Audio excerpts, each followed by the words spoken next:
বাজার দেখলে মনে হয় যে ঘরে ঈদ চলে এসেছে। আসসালামু আলাইকুম এভরিওয়ান। এই যে নূরের বাবা মাত্র অফিস থেকে আসলো। অফিস থেকে আসার সময় অফিস থেকে মানে যা যা লাগবে ফোন করে জিজ্ঞেস করলো কী কী লাগবে। আমি বললাম সেমাই, নুডলস, তারপরে বাচ্চার জন্য কলা, আর এগুলো মেবি সয়াবিন বলে না কি বলে আমি ঠিক জানি না। যার যা জানা থাকবে আমাকে একটু জানাবেন কমেন্ট করে। এগুলো নিয়ে আসলো। তারপরে নুডলস, তারপরে ধনিয়া গুঁড়া, টুকটাক যেগুলো যেগুলো লাগবে বলেছি নিয়ে এসেছে।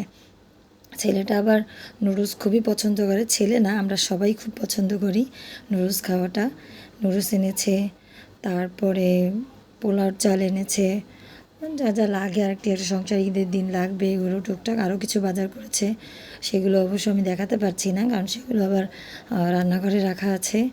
এই যে পোলাওর চাল এনেছে আর কি।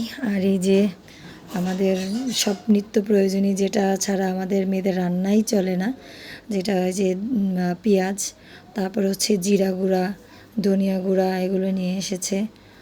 এই আর কি টুকটাক বাজার নিয়ে এসেছে। সবাই ভালো থাকবেন। আল্লাহ হাফিজ।